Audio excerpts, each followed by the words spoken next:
registration link there. I think we still have some room, even though we have a lot of registrations here today. So if you go to that, you'll see the registration. You'll be able to hop on the Zoom session with us. We're also casting this out over YouTube, and a copy of the recorded video will be there on YouTube for future reference, as well as on our Facebook page. And you can find us on your favorite podcasting apps like Anchor FM, Spotify, and a number of others. One last thing I want to mention here as well is that if you're not already a member of the Gavology Nation community, that's our private LinkedIn group. You'll see the URL on your screen. You can simply get there by going to gavology.com/nation. All of us that are speaking here today are in Gavology Nation, as well as over 1,500 other experts and small businesses, and just a lot of knowledgeable people. So it's a great place to stay up to date as things change, like the topic we're going to be talking about today. And just a good place to also ask more questions. And last but not least, we do have a link for federal-access.com/Gavology. And that is Michael Lejeune's website, where they've got some specials and some cool stuff over there. So if you guys want to navigate over there, and as always, Michael, I always ask you to post that link in the chat so folks can click on it, because it might be a little bit challenging to type all of that out, but I'd appreciate that. So guys, give us a second. We're going to pause, and then we're going to just jump right in. And again, if you want to hang out after the show with us, we're going to have a post-show Q&A so that we can address your pressing questions on this subject matter.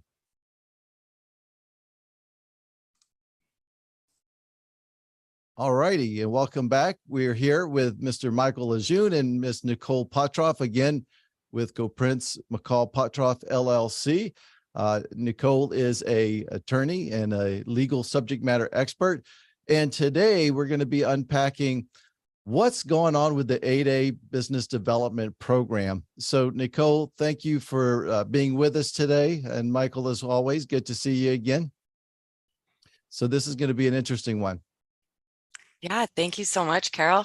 I assume I can kind of just take it away, right? Yeah, so I've got a few questions for you, but if you want to dive right in, one of the first things that was kind of on the topic was, I was going to say in a nutshell, which might be hard to do in a nutshell, right? Because I know that we've got some seasoned folks out there, but we also might have some people that are brand new and are just now hearing about this 8A program. And can you give us a little bit of a background on 8A? What's a small disadvantaged business, and what's going on with the program right now that's kind of causing a stir?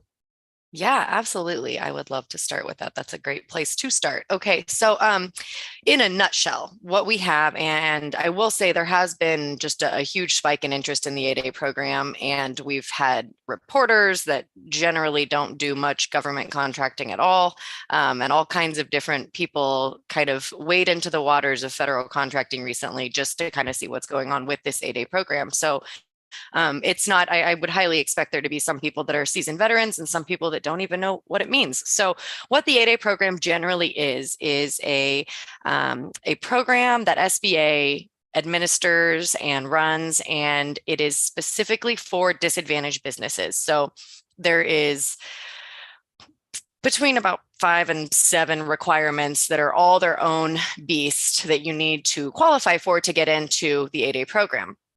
I'll run through the ones that really aren't relevant to the discussion today just briefly, and then I will touch on the big one. So we've got economic disadvantage. So you would need to be able to show that your company, essentially it's your financial situation, is one that is not so wealthy and so stable that you would not qualify under certain thresholds. There's 3 different thresholds. They have to do with your income, your net worth, and your total value of all your assets. So if you do qualify as economically disadvantaged, you can check that box. You've also got potential for success. So that one looks more at your company itself and wants to make sure that your company shows a potential to succeed. SBA is not looking for you to show extreme profits or anything like that, but they do need to see that your company is not either brand new and hasn't proven itself at all yet, or a company that is actually kind of operating at a loss right now. SBA is not looking for the 8A program to be the sole reason that your company is succeeding. They want to see you have that potential regardless. They like anybody want to see their programs work and succeed, and they're not really in the business of allowing people in that program if they don't think there's a chance of that. There's a good standing requirement. Basically, you need to be a US citizen, you need to be in good standing. Generally, they'll look at your loans and taxes and things like that and just make sure you don't have giant unpaid amounts. And then really the big one that's at issue currently, since the recent Supreme Court case came down, followed by the ultimate decision out in the Eastern District of Tennessee, is the social disadvantage requirement. So for the longest time, there's been kind of a two pathways that you can get to the end of that social disadvantage requirement. One of them has always been being a member in what SBA calls a presumed socially disadvantaged group. So generally, that is a group that SBA lists in their social disadvantage rule, and it's a very long list. And it goes through a bunch of countries and ethnicities and races, and kind of across the gambit, these tend to be marginalized groups. So groups that we have some history of oppression, some history of systematic racism is very common, things like that. And SBA created this group, specifically this list of groups, to basically have this presumed social disadvantage where you're able to say, rather than being based on your individual social disadvantage, you are simply a member of a group that we as a country have generally just accepted is going to be disadvantaged based on history, as I mentioned, things like past wars, things like slavery, things like genocide and assimilation, and all kinds of historical reasons that you should qualify as disadvantaged on that basis. So that was kind of, I think under the rule, it's actually it's group B is kind of what we always called it. So you'd be a group B applicant. So you would be able to say, I qualify in one of these groups, so I meet social disadvantage. And then on the other hand, there has always been another way that you can get in. And that other way is if you do not automatically qualify. And I say automatically qualify, we will talk about that a little bit, but it is a presumption. It's a presumption that you qualified because you were a member of a group. There was still kind of a caveat in the rule that said, if SBA had concerns or felt that maybe you really truly didn't identify as that certain group, so you shouldn't be included in that group, they could ideally raise that and rebut the presumption and say, even though, for example, you have a Hispanic last name, we don't actually feel that you've held yourself out to be Hispanic. You don't look Hispanic, you don't follow the cultures, things like that. And they can, if they want to, rebut that presumption. But I will say things like automatically get in because, at least in my experience, the most I had ever seen SBA ask for along those lines was a bit more evidence. Something like, okay, well, you don't have a Hispanic last name, but you're claiming Hispanic heritage. Could you submit something that shows that your mother had Hispanic heritage? Can I see a surname? Can I see a birth certificate? Something like that. That's been the most I've ever had to do on that front to kind of ensure that presumption is put into place. So that's why I say things like automatically, because yes, it's a presumption. Very, very rarely do you see anything that really does rebut that presumption. So then on the other hand, if you were not presumed socially disadvantaged, you were able to write what's called a social disadvantage narrative. So I have kind of funny, I have been kind of our firm's social disadvantage guru from all the way back when I started at the firm as a baby attorney. And the reason was not everybody was super enthusiastic about drafting these very personal, emotional, moving legal documents, and for good reason. They are very, very unique aspect of what we do that is unlike any of the other very formulaic, very legal, analytical, strategic type of writing that we do. Yes, there's strategy involved in these narratives, but you are essentially taking the facts of why you believe personally. So this is not why you should be included in a group. And that's very important because SBA has had repeated statements and guidance, and even the OHA case decisions that really want to make sure people understand SBA is not looking for a generalization, a statistical analysis of why women are treated differently or why some other group is treated differently. And I know, Carol, that was one of the things we had talked about mentioning, so I'll really quick touch on that. Generally, the groups that we saw get in through the social disadvantage narrative aspect, the Group C applicants, if you will, because that is where it spells out how you would draft a narrative and what needs to be demonstrated in that narrative. Essentially, we would see women, probably the number one most common, and frankly, in my experience, very likely to get in, as long as I think it's fair to generalize that women in business, in the business industry, are a bit of a minority. And especially where you have things like women in the construction industry, engineering industry, those are very often the basis for social disadvantage we see set forth in the narrative.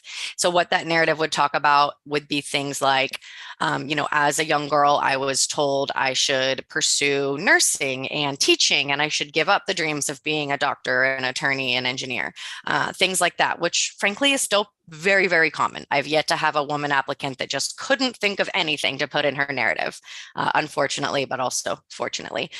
So the other type things you'll see are like unequal pay. So if you can demonstrate that you had a contemporary, a peer in a colleague in your company that basically had equal qualifications, equal education, or that you were maybe even more qualified, more educated, yet they were paid more than you. That was a very strong example, is a very strong example of social disadvantage, as long as you can show the big three is kind of what I've always referred to them as, but that would be every incident that you tell SBA about. You need to basically have three big points. One of them is a plethora of details, and it is understandable, and has been my experience as well, that some people remember the date, how old they were, the name of the person that said the thing they said, their position, the color of their shirt, the positioning of their chair in their office. That happens. We also see people that have very much repressed most of these memories, or just don't ever think about them. And therefore, the most you're going to get out of some people is something like, I believe I was a teenager. I believe it was winter. I believe it was at this school or in this area. So the more details, the better. But SBA is not necessarily looking for, and we will talk about this a bit more, but especially when it comes to women, it's not looking for the smoking gun. It doesn't need you to provide a signed statement from that guidance counselor that said, yes, I told her because she was a woman, she should be a nurse or a teacher, because we just don't. That's not something we see very often. So the big three, the details that you can find, any kind of substantiation, documentation you can find. Sometimes this is something more along the lines of, for example, I had a potential client talking about redlining and how they had been a victim of redlining, and this is racial based. But what they then did is pulled some articles where the entire district that we were talking about had been accused of and found guilty of redlining. So things that kind of substantiate your claims, whether it's perfect evidence, smoking gun evidence, something that would put away someone presumed innocent until guilty type thing. It's a lower standard than that, but it's still a pretty high standard. The other two are really going to be the two analyses. So one of the analyses is going to be the analysis of why it was based on bias or discrimination. So you can show unequal treatment, you can show unfair treatment, if you will. But if it happens to be that that unequal treatment was based on something other than you being a woman in this gender scenario, and really, even though you can make an argument that it was because you were a woman, it's not any more likely that it's because you were a woman than because you actually were less educated than the other individual, or they had received performance reports at a much higher level than you, or something to that extent. So you do need to show that. And I believe SBA's rules really say that you either need to prove it's based on what's called your objective distinguishing feature. So that would have been gender in the examples we've been talking about. Or you need to show why it's more likely than not that it was based on that feature. So the third big point is that you need to be able to show long-term impact. So you have to show how that event really impacted you long-term. And this is where, funny enough, we tend to see a lot of companies struggle and a lot of people struggle. And it's not so much because they can't come up with the long-term impact, but it's because they tend to kind of be under the impression that everybody can just make the logical connection. Why would being paid less hurt you in your entry and advancement in the business world? It's often not something people think they need to spell out in great detail, yet it tends to be one of the number one reasons that these narratives are denied. So really in the unequal pay example, going into something to the extent of, I had to acquire more debt, I had to take out more loans, I didn't have the equipment I needed, I had to rent instead of buy, all of these things that would have put my company at a better overall starting position and a better position of success in the business world. So what we have recently, so that's kind of 8A program in a nutshell over the years. Recently, what we have had, the ultimate decision came down and enjoined the SBA from using that group B, that presumption of social disadvantage. They basically said, to summarize the entire decision in a sentence or two, basically said that it is unfair and it is discriminatory for SBA to take one racial group and say, you are presumed disadvantaged based on general characteristics and a general history of disadvantage, and to take another group and say, we need a specific and personal narrative from you that is not generalized, that is not a statistical analysis, that is actually personal to you. And the dichotomy kind of between what SBA was asking for there was the basis of the court decision being what it was, being and to enjoin SBA from using that presumption. They based it on kind of a equality and a discriminatory finding. So now everybody writes the narrative. And I'm sure we'll talk more about this too. And I do want to like turn it over to Carol so he can direct me and hone me in a little. 8A program is something I work in extensively. So I don't want to just, go off the rails incredibly far. But in a nutshell, everybody's now writing these narratives, and the changes we've seen firsthand since everybody has been writing these narratives. And this is a big change because, for example, I have become an absolute pro at writing these gender-based narratives or narratives based on sexual orientation. I've had great success with those. Narratives based on disabilities, now both mental and physical. We've seen a lot more pushback from SBA on mental disabilities. Generally, the main reason is because you are looking at the way society treats you, the stigma that society puts on you based on a feature, not necessarily a real struggle that you had, a real hurdle. So something like, I have mental disability, I have dyslexia, I have ADHD. If you can prove that it is not based on you actually performing at a lower success rate because of those traits, but rather when somebody sees that label attached to your name, they then stigmatize you. So we can see mental disability work. Physical disabilities tend to be pretty successful. Generally, we see arguments where someone is a service disabled vet and they lost a leg. And when they are at these potential job site, work site type meetings, and the contracting officer or their potential teaming partner sees that they are missing a leg, they instantly treat them differently. They have concerns about them managing the contract, and they basically say, yeah, we don't want to work with you anymore. And it's clearly because of that reason. So those are kind of some of the big ones. I have seen a couple people argue for religion. For being a member of a race, ethnicity, heritage that is not included in one of those groups. I've only seen that, I think, twice in my many years of doing this, but it happens. And I think one of the other ones is isolation. And I think SBA's rule does say something about long-term isolation. Now, what SBA really means by that, I have not seen a lot of cases. There have not been a lot of appeals that went to OHA, which, if you're aware, that's one of the only ways you can actually really see into SBA's mind as to accepting or denying a narrative. So we're not really sure how successful those are or what a successful isolation argument would be, but they are tougher to make generally because you are having to show, why that's based on a certain feature. And that's kind of, I think, the difficult part for those. So now that everybody's writing narratives, and these narratives are now about everything we talked about and race, heritage, and ethnicity, we are seeing a massive increase in the amount of narratives, just the sheer amount that are needed to be reviewed. Everything from current applicants who are in the process of applying. SBA has come back and said, well, it has paused all new applications. And it has really paused all the certify portal upload capabilities generally. So the only groups that are currently, now everybody should be working on a narrative if they are trying to get into the 8A program or in the 8A program, without a doubt, directly from the SBA. It's been said, do everything you can, be proactive, take steps now. The reason is the 8A process. So the unique thing about the 8A program and contracting is that when SBA and an agency decide that an award is going to go to an 8A participant, that contract is actually between SBA and the agency. This is unique, again, to the 8A program. All the other programs really work the same way any small business would work. The award's made directly to the applicant or to the participant. So for the 8A ones, the award is made, SBA has to accept that award on behalf of the participant. The basic timeline between offer and acceptance is 5 days. So we've seen all the firms that have a pending award have been given the very quick nudge from their BOS, their business opportunity specialist. You need to get this narrative in now, or you're not going to get this award.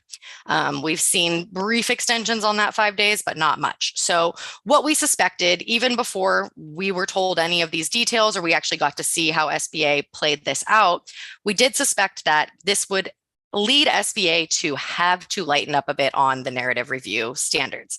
It was a pretty high standard, and we would see 10 to 20 page narratives go in and come back with, we need more information, we need more analysis regularly. So what SBA has done recently, the one big change we've seen is they've really said, okay, we're going to find a way to make these narratives easier to write, easier to get in with, but we absolutely can't remove the big three. So you still need the details, the full analysis of bias, and the full analysis of long-term impact. So what SBA has done to make that, to lighten that load a bit, is they've now said, no matter how many instances you have, pick 2. Take those 2 instances and give me the full analysis of those. And we've seen very, very high success rates. And I know this is a biased sample because it's people that came to us for help and we're experts in this field. But generally, we've seen everybody who has written one of these narratives with our help on a short turnaround has either gotten in or has been told, you're not actually pending an award, so you can't submit it yet. If you're not pending an award, so you're a participant without a pending award, or you're a new applicant, you actually can't upload it yet. But everyone that has, SBA has been quick. We've seen some same day approvals and things like that were just historically unheard of. So that's the big 8A program nutshell, along with the current changes nutshell. And I will turn it over to Carol and we can talk about some specific details. Wow, that was a great recap there. And that was a big nutshell, but it's good information because I mean, there's a lot of detail in this, a lot of background. Now, Nicole, it used to be, if my memory serves me, that at a point in time, the SBA did require 8A applicants, even in the presumed groups, to submit a social disadvantage. Then they moved away from that.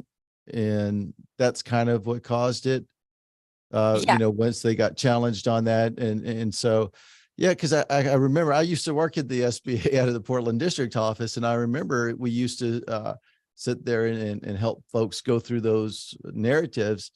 And people would be like, well, if I'm in a presumed group, why do I need to submit a narrative? Right. So right. I guess the SBA after a while did away with that. But then now it's kind of coming back to say, no, you do need a narrative. And so the other thing that is interesting about something that you said that I want to make point out is that, a lot of people believe that the 8A program is like a state minority business program, but it's different. And it's really socially and economically disadvantaged individuals. And so while a lot of the minority groups will apply, and that's why they had a presumed disadvantage, but like you were mentioning, women, perhaps service disabled veterans, members maybe of an LGBTQ community would all be able to look at this stuff. And really anybody who's really had discrimination or biased or whatever that meets those criteria. If you think through your history of your life and you can document that and call Nicole, she'll help you write a narrative. And but that should be a qualifying factor. And I always thought that it was interesting as I see some states struggle, for example, like Arizona with challenges to race-based type of programs like minority business programs or whatnot. Some states don't even allow it. And I always thought that was one of the ways that the SBA's program stood the test of time, because really, if you can claim the disadvantage, you can get into the program.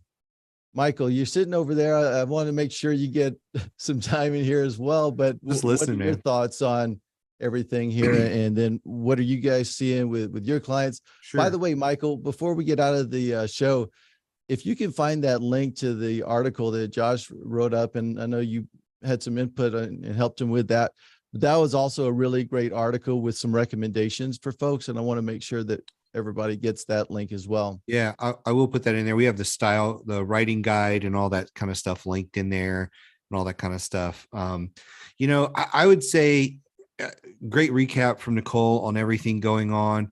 The most frustrating part about this whole process for me and for a lot of our clients is actually the way the SBA has handled this. This is, when you look at the judge's decision, this goes back 30 years. That's number one. Number two, this particular case has been going on for 3 years. And so what has really upset a lot of folks in the market is the fact that, this has been going on for a really long time. When you look at this particular case, you'll see the actions in this case, 200 and something plus line items that's been going on this one case over the last 3 years. The SBA did not have a backup plan. And that's really why we are on pause right now. Some people can argue that, they were just being optimistic, or they didn't have a backup plan. So the technology aspect that's frozen today is really frustrating a lot of people. We don't have a timeline. That's the other part of it, is we don't have a timeline when the technology piece is going to be fixed. So as Nicole said, new applications are on hold. If you're in the program and you're antsy to get your narrative submitted, you can't unless you have a pending award.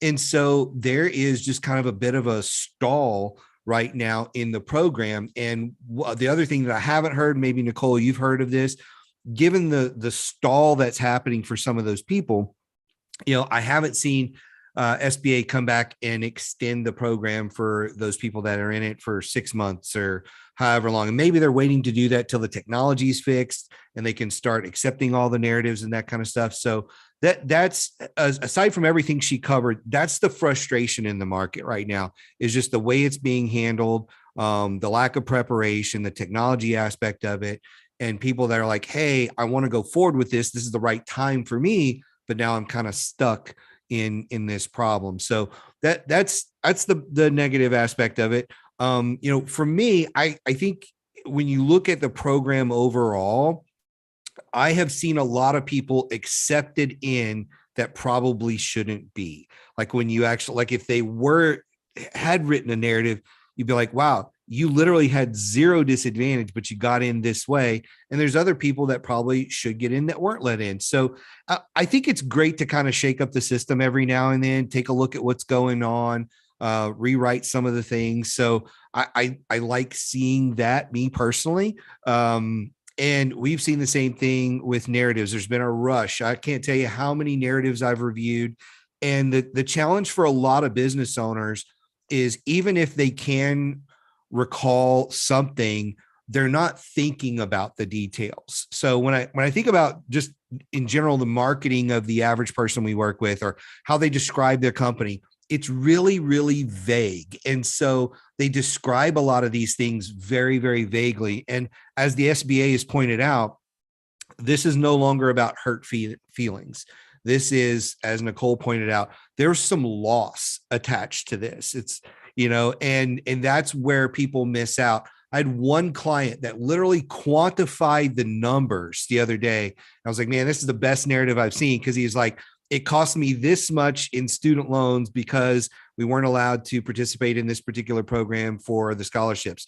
Then it cost me this much in rent because I was denied repeatedly for apartments near the college campus. And this is what it cost me to drive back and forth. And I had to prolong my education. And this is what so like being able to quantify that in detail is so powerful for somebody to see it and just go, boom, we're going to go ahead and approve your narrative. So I think for most people, if you're struggling with your narrative, reach out to someone, whether it's Nicole and her team or us or Carol, anybody, and run it by somebody and see if they can see the detail in it. Because a lot of times you just need a third party to say, there's not enough detail in it. And I do like the fact that now you're not going to see, hopefully, 20-page narratives anymore with 19 different things that happened in them. It's a lot easier to go deep on just 2 versus wide with 20 things that are only an inch deep. It's a lot easier to do that, a lot easier to recall the dates and the minor details and things like that. So I think they've made the process easier and better. I'm looking forward to hearing more about when it's going to get flipped on and on the technology side so that more people will be able to go ahead and move forward. Because I know there's a lot of people just waiting and antsy. I said that already, but they're like, hey, I did this. I want to get it uploaded because I don't want to get kicked out of the program or whatever, right? They're really worried about that. And rightfully so, because there's just that confusion in the market right now, which to me goes back to just the way that was handled. Like if I was running it, I would have had this prepped and been like, we're going to turn this on or, hey, here's the timeline. We're making these changes and here's the dates. I would have had more clarity on that. We're like, I sat in on a webinar on a Thursday and there was decisions that came down on the Friday and they're like, they had no clue on Thursday. And so like, it's moving rapidly, but the lack of timeline for folks or where to get that information, because it's not showing up on the website. It's showing up all over LinkedIn in different places, or somebody will show up in a webinar and you're like, you go to the website and it still says, hey, this thing is paused. And you're like, so what do I do? Right. So that, again, that's just the biggest frustration in the market right now is just, there's not a lot of communication about it. And so people are relying on us to be out there, to be their eyes and ears and gathering all this information. So that's probably Mike's soapbox on for today. So I've got by the way, that's some great insights there, Michael. Thank you for sharing with what you're seeing from the industry frustration perspective. I wanted to flip back to this new requirement that says, by the way, I'd like to throw a tip out there for folks. So first and foremost, if you feel like you're a small disadvantaged business, when you go and register in SAM, and you may recall this, there's a checkbox. So all you have to do is check the box to say you are a small disadvantaged business. Now, to formally be eligible for set-asides in the 8A business development program and sole source contracts, you've got to go through the certification part. And so that's one thing to think about. But if you actually check that checkbox for a small disadvantaged business, or maybe you didn't, and maybe after this you will, what I would encourage you to do as a tip is just start a document of your life. And as you think about instances, maybe where you were impacted, write those down. And Nicole, one question that this might segue into is somebody's writing and kind of as they go narrative to kind of document things as they think about it. And by the way, that documentation can go all the way back to your education, days, even before you were in the business world. But they might come back to you with a list of 15 things. So what do you do in that situation? And like you mentioned, there used to be like 10 to 20 page applications, but now the SBA is saying you just need 2. Do you basically just take the 2 best ones that you think and submit that, or do you still take as many as you can and submit that into it? Yeah, that's a really great question. And one that I think you're probably going to get a different answer from most consultants and firms right now.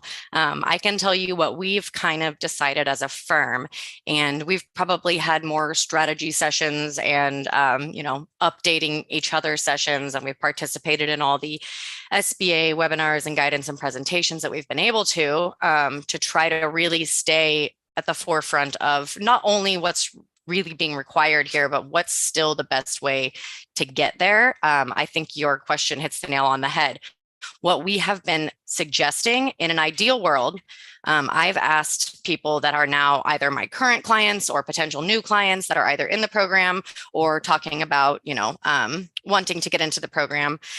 For these narratives now, what I think SBA, a really good bet to make sure that SBA gets what they're looking for, but also that you are not putting all your eggs in a few baskets, because really the 2-incident thing is concerning for a couple reasons. I think Michael, one of the big ones Michael mentioned, you are going dramatically more in depth in these 2 incidents than you probably would if you had 20 incidents. Even if we're going from what I've generally seen as closer to a 3 to 5 page narrative, some closer to 10, but still nothing like the 20 to 30 page narratives we saw regularly in the past.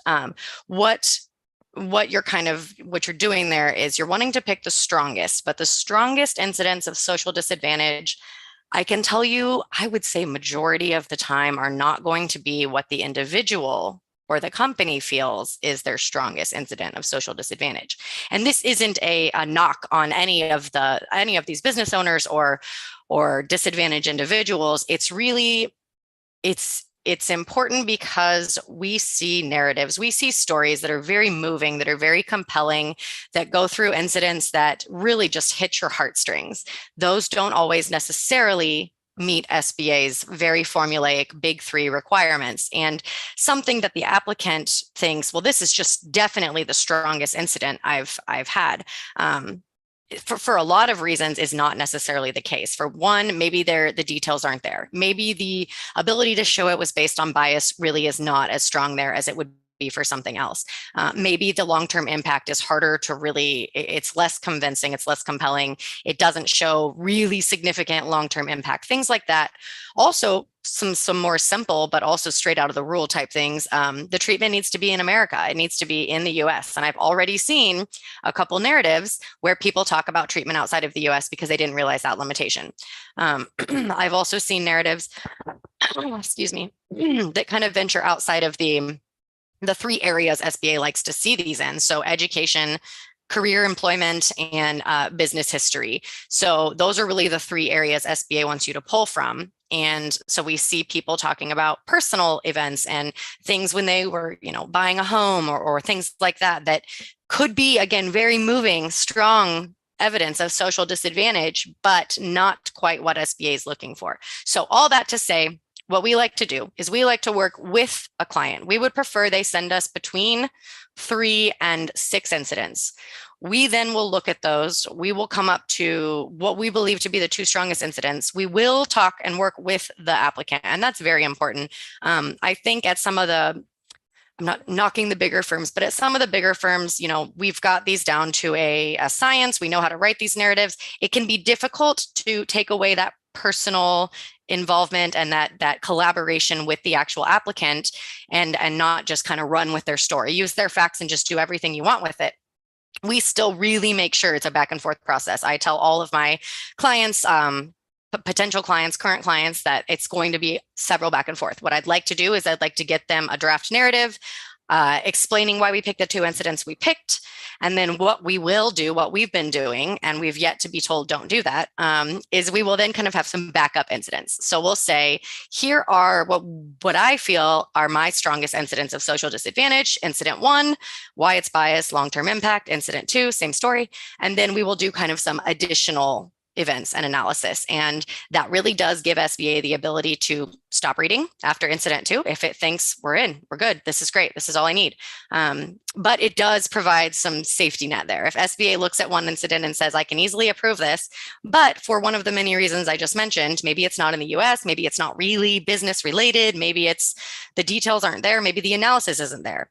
They may take one of those incidents and say this isn't good enough, but rather than have to come back to you and say we liked 1, we didn't like 2, they then have a selection of a couple other incidents, which I do suggest you still follow that full analysis for. Whether they get looked at or not, it's great to have that safety net.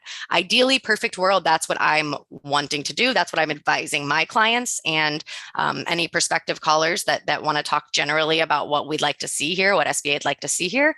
That's kind of, I think, the safest route to take. I have seen, interestingly enough, there is just such a subjective component here. And I think Michael touched on this a little bit too. But basically the reviewer that accepts one thing may not be what's accepted by the next reviewer. And that's just a subjective piece of the puzzle that there's nothing we can do about yet. Keep AI in your mind, because I could see that potentially coming into play here at some point. I was just thinking about that. I bet you were. I think everybody's mind goes there as soon as you mention subjectiveness and bias, especially in a in a program targeted at bias. And anyways, what we think is we've seen some of these narratives go in that had 5 examples, and it didn't even say here's 2, here's 3 more. And this was right around generally before we got the 2 incident guidance from SBA. But we had some go in that were more like 5 to 10 incidents. We did still keep them a bit shorter than we normally would have, but not substantially shorter. And we didn't eliminate incidents, and we saw same day approval. So sometimes that's great. For others, we helped. Basically, same idea. We helped another client do a 10-page one that talked about 5 incidents, and their SBA rep came back and said, "This is great. I don't want to read the whole thing. Why don't you pick 2 and come back to me with just 2?" I think what was kind of implied there was these are all strong enough, so I want you to pick your top 2 and submit just those top 2. So you will see a bit of subjectiveness in what they're reviewing, what they're accepting, and what they're approving, and what they're asking you to fix. So I think the best bet again is 2, and then some backups. That allows both of those to be okay. The subjective one that wants more has more. The subjective one that wants less has less, and can ignore the rest if they feel that you've already made it. Hey, Carol, we're getting a handful of questions about specifics in the narrative, and I've listed a link to our report in there, which also has a link to the guide. I urge everybody who's asking those questions to literally go read the guide. It's not 100 pages. It's a few pages, but it shows you this is not acceptable. This is acceptable. It's very black and white. It's very easy to read. I think they did a really good job on that. And so I think the guide is very helpful for anybody who's asking questions about what's acceptable and what's not. And just to kind of touch on that a little bit more, I think one of the things people do need to understand instead of fearing is the SBA is trying to make this easy to understand because they don't want to kick people out. That's not the objective here. The objective is not to kick people out of the program. The objective is to be compliant with the courts. And I don't know if the SBA is going to continue to fight this. I know they were in court. I think it was last week or week before. I have not heard anything about that, but I did hear they were going to be in court. Don't know what happened with that. They may continue to fight this in some way. I don't know that they'll win, but their goal, the SBA, as well as the court, is not to kick people out of the program. It's just to define how you communicate that. That's really all it is. And so if we look at that, I think the court gave the SBA a roadmap for making people compliant. And it's fairly simple. Just do these few things and you'll get a checkbox. Again, I go back to, I read a lot of narratives where like, hey, I was picked on because I didn't speak English and that made me feel bad. Okay, well, how did that impact you long term? What was the loss economically to your business? Like there's a lot of those things. Or, hey, I was in a group of kids. Like my dad didn't speak English when he went to school. Carol, I don't know if you know that, in Southwest Louisiana, a lot of people's parents didn't speak English, right?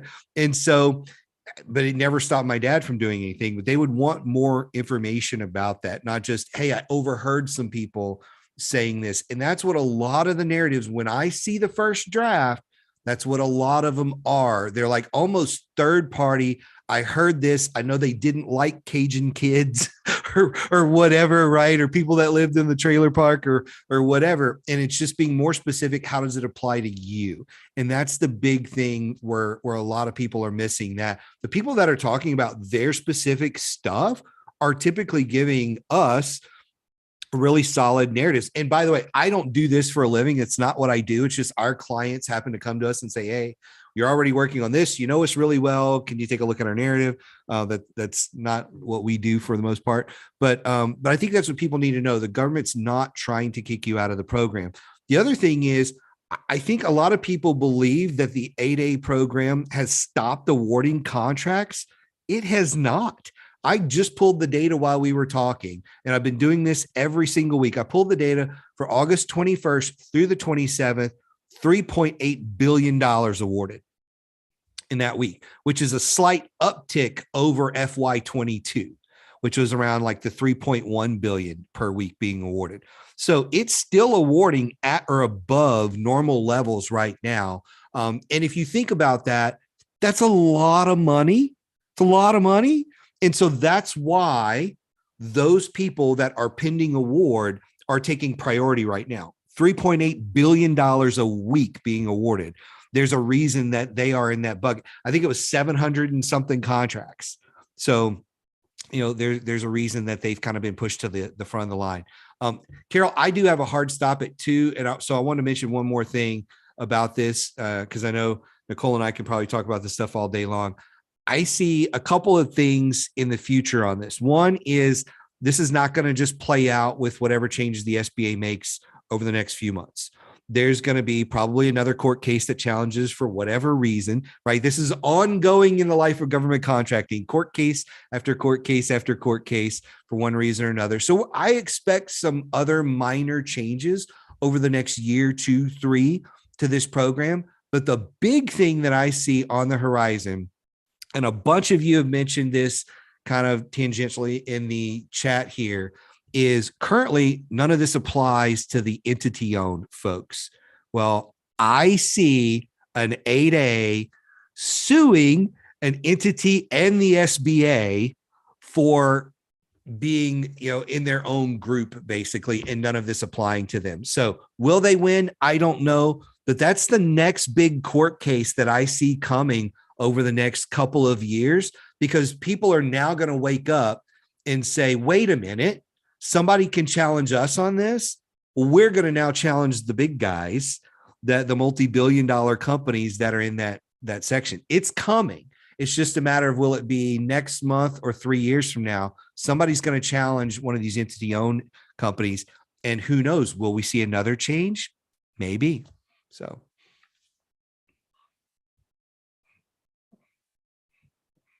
Yeah. And Carol, I don't have a hard stop. So if you want to keep chatting a little, I'm free to do so.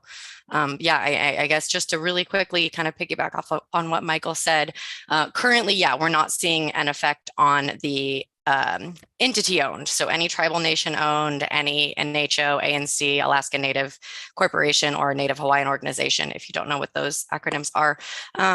And it's interesting because what really stuck with me was one of the SBA presentations I watched recently. The reason given for that was that these entities did not get in relying on any presumption of social disadvantage. Their eligibility was, and I think this is nearly a direct quote, was based on social disadvantage due to their tribal affiliation, their tribal involvement, and did not have anything to do with the presumption of social disadvantage. That was not elaborated on, that was not explained in greater detail. And I don't have an answer, because I've had plenty of people ask me, wait, how is that the case? How are they not based on that presumption as well? And I think Michael made a good point. Not to go into great details on what you need for a court case to be initiated or to succeed, but generally you need jurisdiction, you need standing, you need a couple different things, both personal and subject matter jurisdiction. Personal jurisdiction is also called standing. So what you need there is you need to be able to basically show why you are an interested party, why you have, you were either harmed by something, or why you were treated unfairly or unequally by something. And you kind of need that to get you in. And for that reason, we don't know for sure, but it seems like the only party that could really appeal the Ultima decision would be SBA itself currently, but we are very likely, after seeing the success in the Ultima decision, I think we're very likely to start seeing more cases like that, where individual companies come out and say, okay, I just wrote a narrative and it cost me thousands of dollars to write and took up time, and I maybe missed potential awards in the meantime. There's a lot of arguments that can be made there, but I think we are going to start seeing a lot more of the comparisons, people starting court cases saying, why is it this way for me and this way for someone else? And that's exactly what Ultima did. And I think that is a really important point. And also real quickly, I'm going to add also into the chat, there is some fantastic information that Michael provided. And I absolutely suggest along with him that you check that out. I'm also going to provide a link to my firm's blog, our Small GovCon blog. It's a very prominent government contracting blog and a lot of good information there. And we have an 8A contractors toolkit landing page that we just came out with that is basically only recent blogs about the court case, the SBA's actions since the court case. I took old examples of how to write a social disadvantage narrative and blogs like on things like that. And I revamped them a bit to be a little more in line with the current guidance and the current situation. So check that out. I'm going to post that in the group. Specifically, I will also post the how to write your narrative, a blog that I spent a lot of time on back in the day, frankly, before most people were even aware of these narratives, and they were not as popular as they are today, currently being discussed on all wakes of news. But all that said, check out those resources, and then I saw somebody ask for my contact information. I'll put that in there too, but do reach out to myself, to Michael, to another GovCon firm, to Govology, to somebody that can help you with that narrative. Another underutilized resource is your local PTAC, Apex accelerators. They can be fantastic resources. They're also free.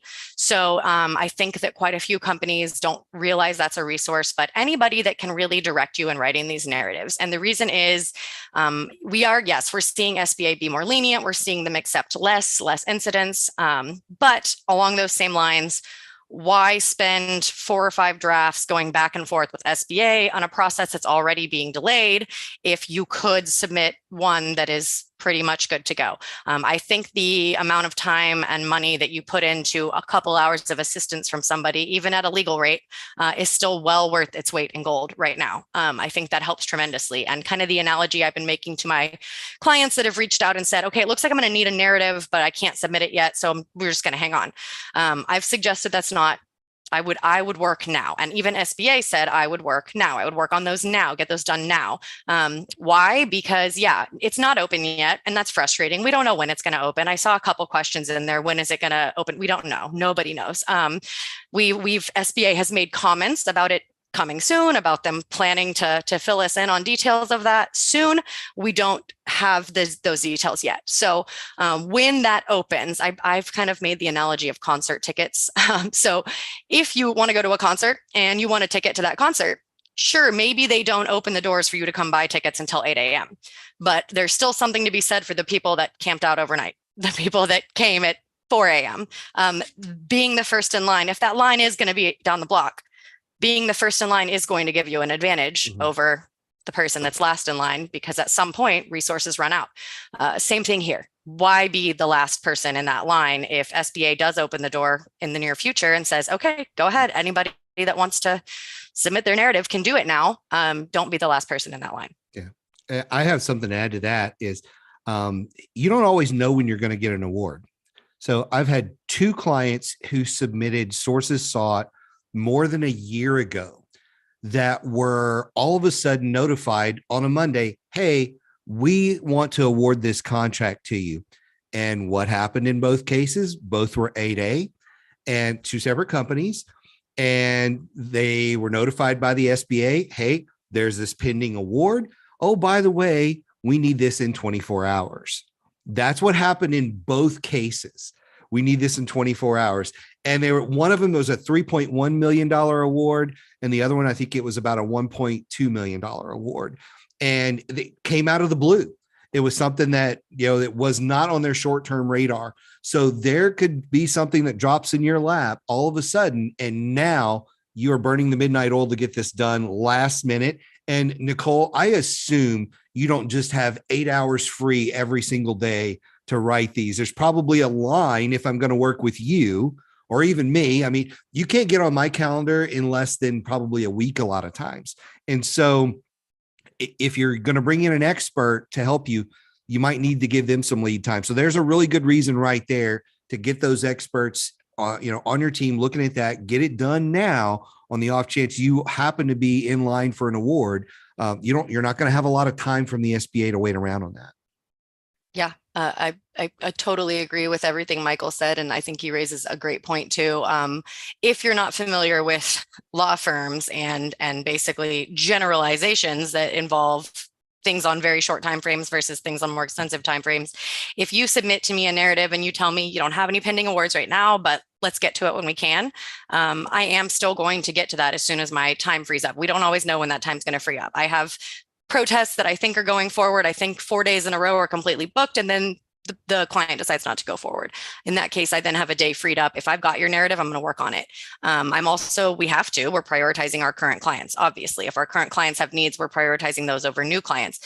We've tried to not turn anyone away because we really do truly have, it's not just a business minded motivation. We have a lot of investment in this 8A program. We want to see it work. We want to see companies get to use this. We want to see companies that haven't had the same support the 8A program can offer get that support. So we are trying to help as many people as we can right now. Now, as Michael said, if you come to me with an 8-hour turnaround and here's my narrative, I need it done in 8 hours, what I'm generally going to have to do there is I'm going to have several attorneys working on it. It's going to be me and one of my senior associates, one of my junior associates. So you're actually going to probably receive additional hours and have to pay additional money for that type of narrative on that type of short time frame than if you had given it to me with plenty of time to take a look on my own.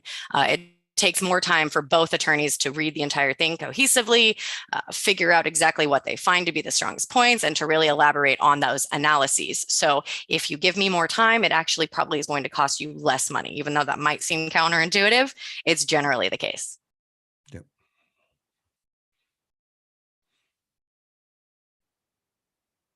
Carol, I think you're on mute. Carol, we can't hear you. I see your hands moving though. He's very excited. All right.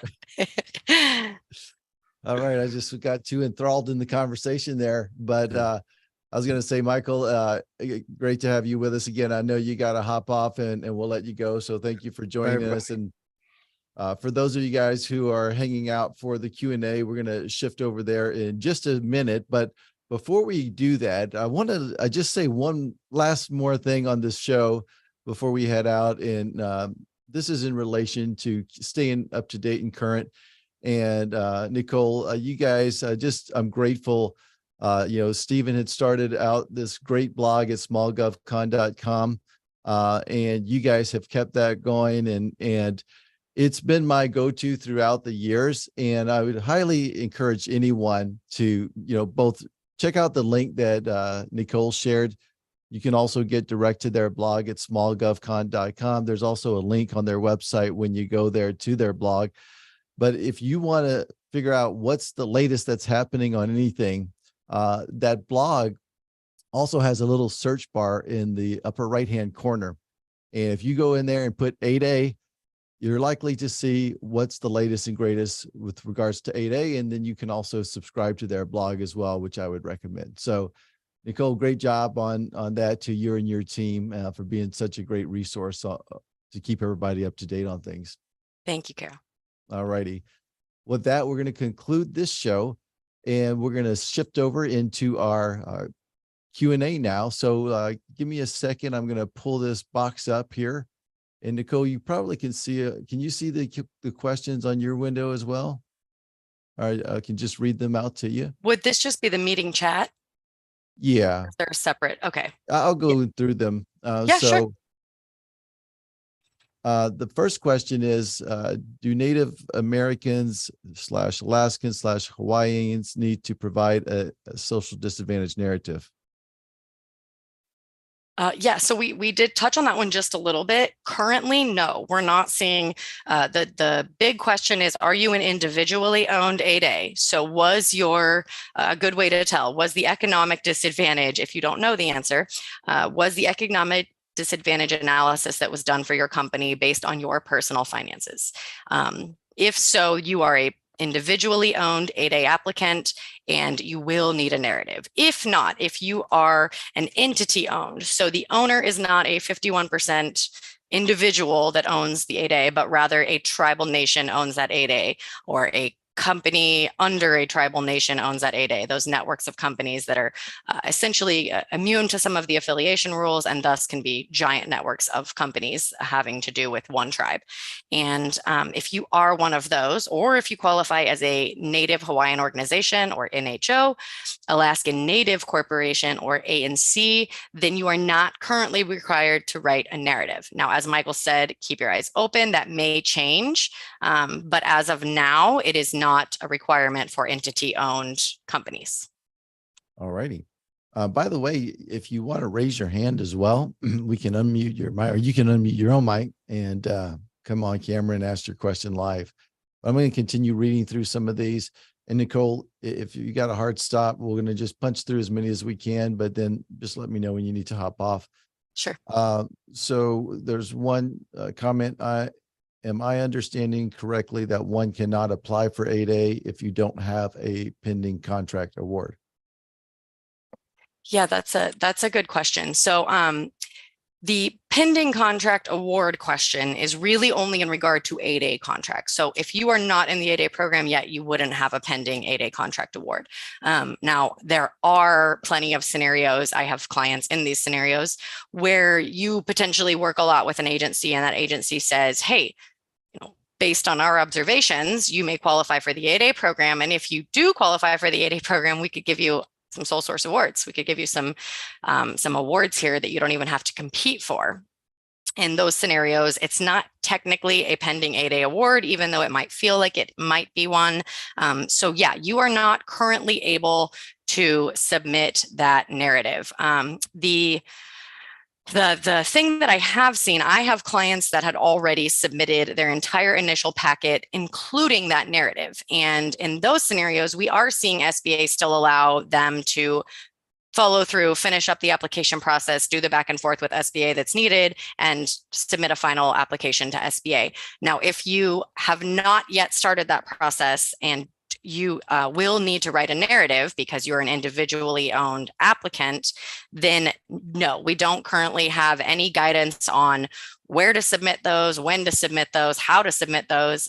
Historically, it's been through the certified portal, but currently that portal is not open to new applicants. And we saw this firsthand before SBA even told us, from a client that went and tried, finally got that packet done that we've been working on with her for years, submitted it, and essentially was told there was error after error after error, and finally realized she got a notification that said SBA has paused this submission of new applications, I think is what it said. So currently, yes, if a narrative is going to be required, you have nowhere to submit that unless you have a pending award.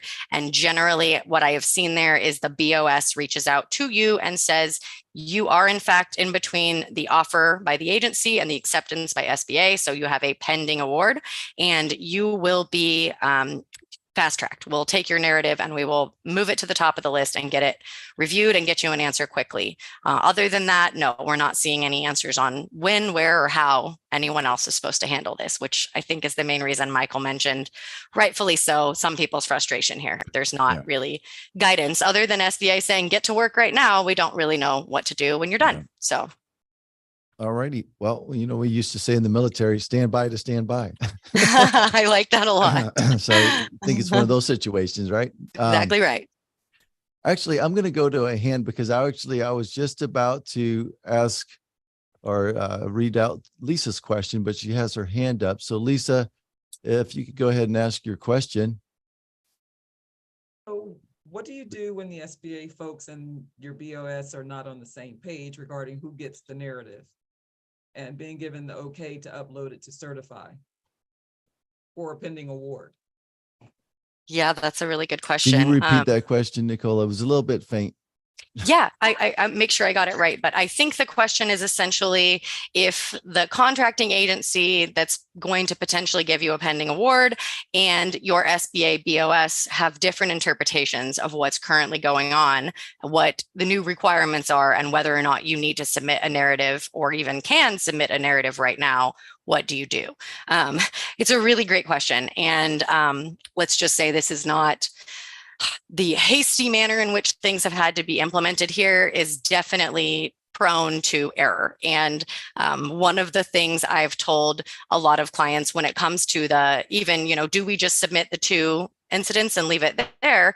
I've said the same thing. It looks like some reviewers might actually want a bit more still. Some, that is exactly what they're looking for. So I try to kind of take that potential subjective interpretation and account for it. Do your best to really make sure that you get out ahead of it. So in a scenario where, let's say, to give an example, let's say you have an agency offer you an award and you do not believe SBA has accepted it yet. So according to everything we've talked about today, you are thinking, okay, I need to write this narrative. I need to do it immediately. I have 5 days, but nobody has contacted you. Your SBA rep has not said. Your BOS, which, thank you somebody for clarifying, that is your business opportunity specialist assigned to you in the 8A program. So if your BOS has not come to you and said you need this narrative, what do?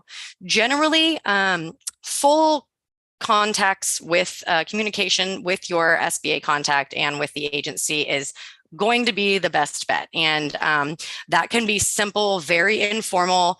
Hey, I am sending this email because it's my understanding based on recent guidance, speaking to counsel, watching webinars, whatever it may be, that I need to submit this narrative and I need to do so in order for SBA to accept contract number, whatever on my behalf, award number, whatever on my behalf. And in that scenario, I would email both the CO and the BOS, your SBA BOS, and basically explain, I think I'm subject to this. If I'm not, please explain to me why I'm not and get it in writing. I even highly recommend, picking up the phone and calling your CO, calling your BOS, but always follow up in writing, especially in a scenario like this where something like millions of dollars could be on the line.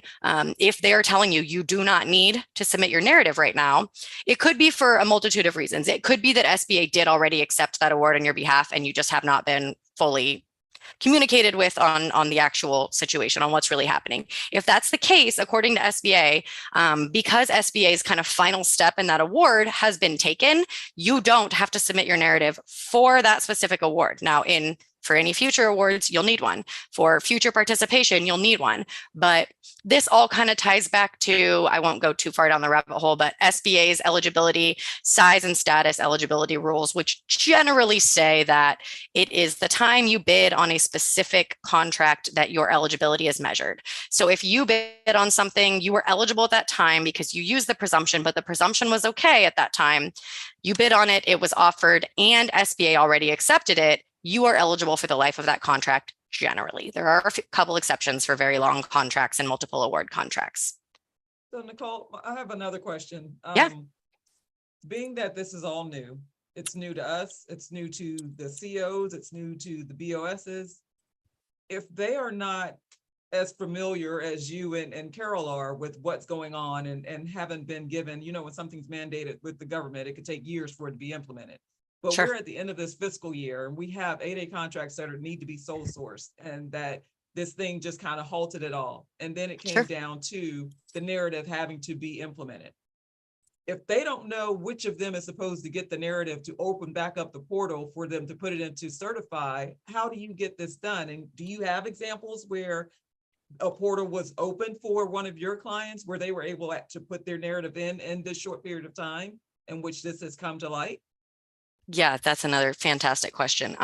So far, and this is just personal experience, I'm not saying it's widespread. The individuals that I have helped have all been told these pending award situations where they're pending awards and have to get a narrative in and have to do it quick, have all been an email from the BOS, from the SBA BOS. And I will say, it doesn't surprise me to hear you question whether everybody is, on the same page here, because I've had clients that we tried to be proactive. We really did. But I have so many 8A clients that, sometimes they submit an application, they get in and they don't even tell us they got in. And that's fine. You don't have to keep us posted on things. We like to know. We love to have internal celebrations when we succeed. We like to check that completed one box on our weekly reports. But basically, we have seen some where we were very proactive. We reached out to clients. We told them you're going to need a narrative. From our understanding, you're going to need a narrative. If you have any pending awards, you're going to need one quick. And we had some of those clients come back and say, wait, what? I know nothing about this. I've heard nothing about this. And they had pending awards. It was kind of surprising and mind blowing to me. And it actually wasn't until at least one of my clients reached out to their BOS in the type of email I just suggested, we would use here, something to the extent of, hey, it's my understanding that I need a narrative to get award number, whatever, that I'm in the process of that award. So it's pending. And do I need this narrative? If so, do I send it to you? Do I send it to you now? How does this work? The SBA BOS then reached out and said, yeah, you need to give this to me now. I have 2 days left to accept your award. So surprising, kind of, but along that same, what do you do? I think a friendly, amicable email explaining your understanding and coming at it not with a "you're wrong, why haven't you told me what's going on," but rather am I misunderstanding things? I believe I need this. Is it something that am I missing something? Has there already been an acceptance that I'm not aware of, or what's the deal? And that BOS typically will come back to you and either confirm you do need a narrative and you need it by a certain day. We've seen some extensions too. And I think a good example of when an extension would be more than reasonable would be if they hadn't notified you in a timely manner that you needed that narrative. So basically sending them recent SBA press release, even sending them, more than welcome to use our blog. It is a free resource. It is a very respected blog. Our incredibly intelligent and brilliant founding partner, Stephen Coprince, my personal mentor, absolutely was ingenious in the creation of this blog as a tool to really not just market our firm, but really make sure the information is widespread and the misunderstandings that are common in government contracting are addressed publicly. You don't need to pay an attorney behind closed doors for a lot of this information. For personalized help, of course, but not for these generalized factual what's going on and rules and regulatory updates and things. So basically you can even send our blog and say, look, according to this blog I just read, which seems to be a pretty, highly esteemed blog, I have to write a narrative. Do you mind taking a look at this and giving me your interpretation? Am I affected? Is this something I need to do? I think that's a really solid way to kind of open the door. And you are, again, allowing them to either come back and say, no, your scenario doesn't fit this because of XYZ, or yeah, you're right, we need this right away. All of my clients that have been asked to do them have gone directly to the BOS. They have just sent the email with their narrative attached to it in a PDF format, which is what you would upload to certify if it were open. They've submitted that to the BOS, and then the BOS has either come back with a very quick approval or with maybe a few additional questions. In every scenario that has been a quick pending award, we've gotten quick answers. So pending awards, I think, act fast, make sure that everybody's on the same page. I don't even think it necessarily hurts to do a joint email to your BOS and your CO saying, hey, it's my understanding this has been offered, not accepted. If that's not the case, can you guys fill me in on why this is not the applicable scenario here? The portal I have not seen opened up for any individual companies or anything yet. Again, the only exception I've seen there is a fully submitted initial application that did include a narrative is still being able to upload things to the portal, but not necessarily like now just uploading a narrative or anything, which would be the case if you were already in and just needed a narrative now. I have not seen the portal open to anyone in that scenario yet. Yeah, and I would also just, Lisa, I saw your previous question as well with regards to, if you do need to submit this narrative, you do not need to submit that to the contracting officer. That will go to the SBA only. Plus, it's a lot of personal information in that, and I'm sure that SBA does a pretty good job of safeguarding your personal data inside of those narratives that you submit. So if a contracting officer asks you for a narrative, you don't have to do that. I'd contact, like Nicole was saying, be in close contact as much as you could with your SBA business opportunity specialists at your local district office. They're going to be a great resource for you. And by procedure, the way that actually 8A contracts get awarded is that the agency identifies a firm that they want to make an award to, and then they reach out to the BOS at the local district office and say, hey, is Lisa still eligible for award? And the BOS will look at your status and they'll be like, yep, she's good to go. Or if there is actually a disadvantaged narrative that is needed and they know that, they would probably mention that as well. Yep, we could get her awarded, but we got to get the narrative done. We could fast track that. So I used to sit in that seat at the SBA, and if that was the situation, I would do everything in my power to, fast track the award, make sure I'm, emailing the right people, contacting the folks that are in the certification office. But that's typically going to be your best friend, hopefully, if you can get in touch with them. And I know that they're very busy right now as well. So just have some patience, but be a little bit persistent. And, if you can't get in touch with your BOS at your local district office, try to reach out to the district director or somebody else there. They might be out of the office, but you do want to maintain communication with your local SBA office, because they're the ones that's ultimately vouching for you and your eligibility on behalf of that contract. Yep. Well, Carol very nailed much. it. I appreciate it. Yeah. Here's another question. A DSBS search for active self-certified SDB firms returns 298,297 hits. What are the implications for these, the vast majority of SDBs that are not in the 8A program? So to start out that question, that was just an observation of the amount of socially disadvantaged. Yeah, I think it was saying there's almost 300,000 firms that have ticked the box for self-certified disadvantaged. SDB, Yep. right? Okay. Yeah. And so what happens to those folks going forward? I think I can answer part of that question is one, some of those folks are already graduated the 8A program and they're just still under the small disadvantage status. Some of the people came in and ticked the box, but maybe they didn't know that they could actually qualify for the 8A program, but maybe now that they watch this show that they would know that maybe they can qualify if they submit a narrative. And so, but we see this a lot. And then I think the third case here, Nicole, is that a lot of people probably just tick that box, not even understanding what the definition of a small disadvantaged business is. And they're like, yeah, I feel I'm pretty disadvantaged. Yeah. Yeah. And funny enough, some of those individuals end up, on phone calls with us. So, and I will tell you, not to, I plug the blog a little. I'm fine doing that. This is not a plug, but we do offer a free 30-minute phone call to anybody that's even considering seeking our guidance and legal assistance. And it can be really helpful because sometimes on those calls, I'm not going to be able to give you legal advice as to whether you truly are disadvantaged or not, but I am able to say, here's generally what SBA is looking for. Here's generally some of the hurdles I see in applications that might be based on things similar to what you're currently telling me. So we can usually kind of come to some bit of a conclusion there.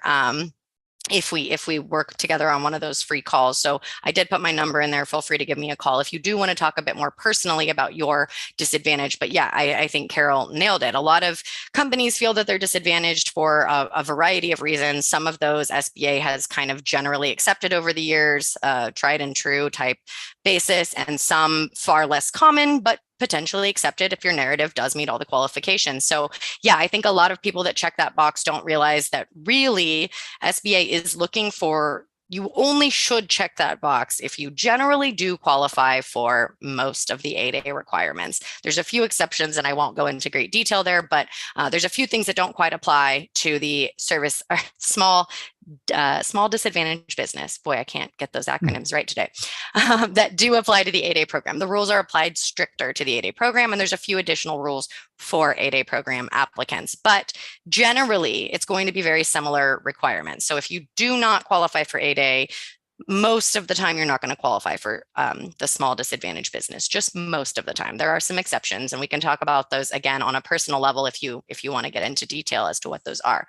But in a nutshell, we see a lot of people check the box that just don't quite understand that, I think. But then also, I think same flip side of that coin, Carol mentioned several people probably don't even know about the 8A program. And I can't tell you how many phone calls I've had with prospective callers and even current clients where they're talking about the woman-owned small business program, service disabled veteran small business program, and mentioning, how much money they've lost on a contract. We could be talking about something totally unrelated, a contract claim for costs. We can talk about protests, things like that. And the amount of times I've kind of just stopped and thought to myself, well, based on the finances I've seen, the ownership here, the control here, have you thought about the 8A program? And I've had plenty of companies say, well, I've heard of it, but I didn't think I would qualify, that I think might qualify, some of which I've then helped get in. So I think there are a lot of people out there that just see the 8A program, hear about how tedious the application process is, and it is, even without the narrative. It's a very personal, very tedious process. It gets personal with your finances and a lot of things outside of just your narrative. And really, I think Carol also mentioned, don't start sending your narrative to everybody either, especially because I've had a lot of clients recently ask about FOIA and if we think there's any chance that narratives could now potentially be FOIA'd. So for anyone that's not aware, that's Freedom of Information Act request. And people would ask for a narrative. We have come to the conclusion, though we don't have something to point to for this conclusion, that we don't believe a narrative in full would be able to be FOIA'd based on the personal information exception. There is an exception to FOIA for highly personal information. We do think it may be possible at some point that it gets pushed to the point that a narrative could maybe be provided with extensive redactions, but we don't think it likely that that narrative would be tied to anybody in particular, because we think it would be a violation of one of those exceptions. So send it only to your BOS. And as far as the SDB categorization goes, if you think you could qualify for 8A, you're probably going to qualify for that. You can check that box, but I do still highly recommend not checking it without really running things to ground. Making sure that you are eligible. It's not typically going to be a False Claims Act violation if you somewhat accidentally assert to something to then be told, hey, this is not actually something you're eligible for these reasons, as long as you were to quickly take action to update that. False claims is generally targeted at people who knowingly misrepresent their company, but still not something you want to mess with. So as Carol said, make sure that you are not checking the box lightly, but also don't be one of those companies out there that doesn't even know the box exists or that the 8A program exists that might be qualified to be involved, because those are, I can't tell you how many times I've seen companies struggle to get contracts, struggle to stay afloat, to then get into the 8A program and be potentially early graduated a couple of years in. And early graduation is a polite way of saying you're doing too well. You're making too much money. Your company's making too much money. We have to kick you out of the program. So, yeah. Yeah. This next one is a great, what you just were talking about FOIA and all of this stuff. I think this next, it's like a couple of questions. One person commented on the question, so I'll read both of them together, but it's also something I was meaning to ask you a little bit earlier regarding privacy, but also just some other issues. So the first question is, should we name names in our narrative? I don't want to hurt someone's career. And the follow-up to that was, good question. Also, what if someone has done something illegal that socially disadvantages someone? Should that person's identity be redacted? And then the third piece to this, which is what I was going to ask you a little bit earlier, is that, the folks, when, if they have to document evidence, right? And this comes back to kind of naming names and how far do you have to go in showing that evidence? I know you referenced a little bit earlier. By the way, I would recommend that anybody reads Stephen Coprince's Smoking Gun article.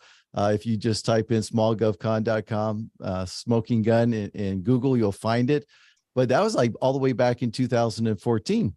And that was an appeal by the Office of Hearing and Appeals. Initially, they got denied, but they said, no, you don't need to go into this smoking gun evidence. And so, and you mentioned that earlier, it's not like a court case where you have to like, is the evidence, but I could see how somebody might be concerned because they still operate in those circles. So if they're putting somebody's name that maybe disadvantaged them, how is that going to maybe disadvantage them in the future if they think that SBA is going to reach out to that person and say, hey, did you do this? So, and then, at that point in time, it really becomes that he said, she said kind of a game. So what's your take on all of this? Yeah, and that is a fantastic question. And I can tell you that there's not a right or wrong answer. So I have written narratives for many clients where we did go into great detail, names, dates, locations, titles, officer titles, all kinds of things that could very clearly identify the perpetrator of, yes, sometimes an illegal act, sometimes sexual assault, sometimes, racial discrimination at a level that is absolutely prosecutable under most state laws and federal civil rights laws. So we have yet to see SBA take action upon itself to go prosecute anybody from a narrative. That doesn't mean it's never happened. I'm just telling you, I have never been party to it. I've also had clients very clearly talk to me, express those concerns to me during the drafting of a narrative, where they basically say, okay, I'm pretty concerned that SBA may go attack these individuals, that these people might be in trouble. And not even on we don't want, the bad people to get attacked here, but I have several type incidents where a good person is named. Somebody is named that actually blew the whistle on something being a racist situation or a sexist situation. And they also don't want that person to be thrown under the bus for actually supporting this narrative and potentially even sometimes writing declarations and things like that for your narrative in support of your case. So again, even where my clients have been very concerned about those things, I have yet to see SBA go attack these companies or these people individually based on the narrative. And I think the reason is precisely what we talked about, that it does seem that these narratives are being submitted to SBA with a certain expectation of confidentiality.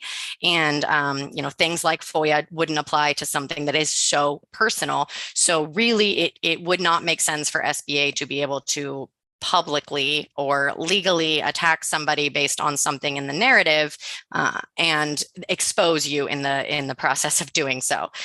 All that said, I have had clients so concerned about putting a name, a date, a location, a company or a person or a school or somebody on the chopping block in that narrative to the point that they considered leaving off the entire incident.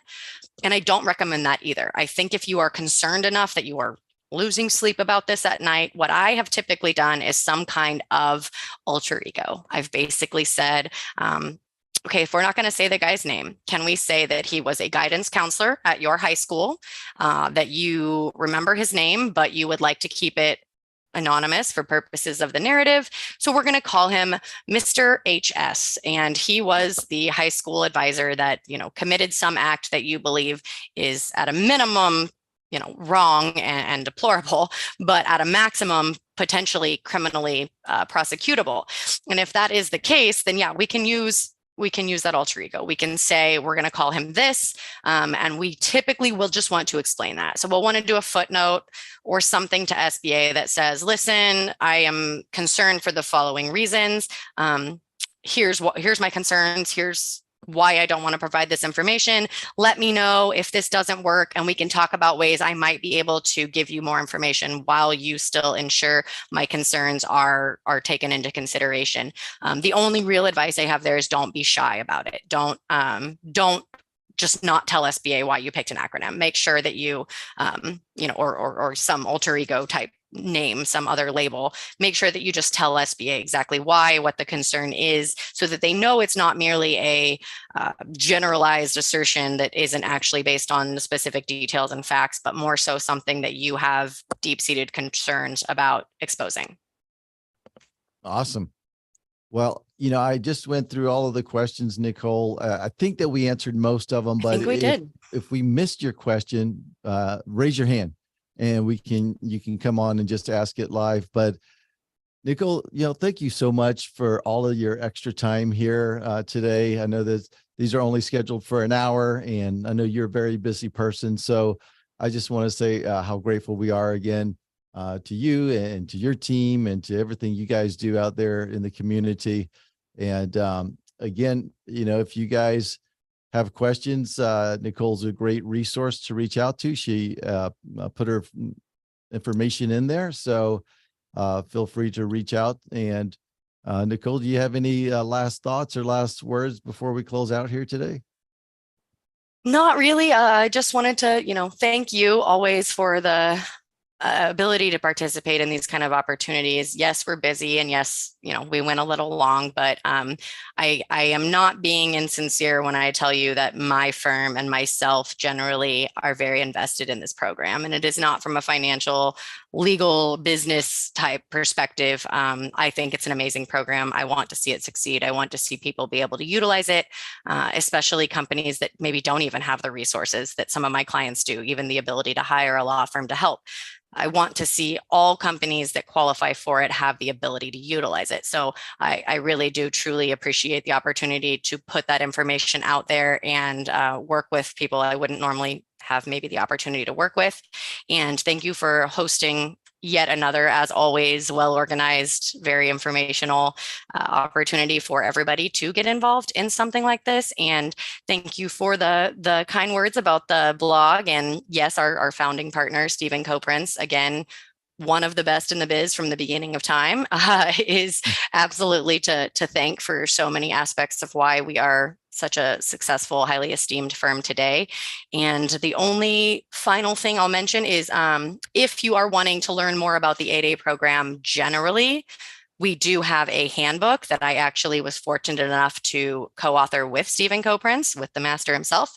So if you have the ability to, you can find it on our blog, and I posted several links to blogs in the chat. But if you go to our blog, you can find those handbooks on the right-hand side. You can also just go search them, my name, 8A program handbook, or whatever in Amazon. They're very reasonably priced. They're like $8 or something.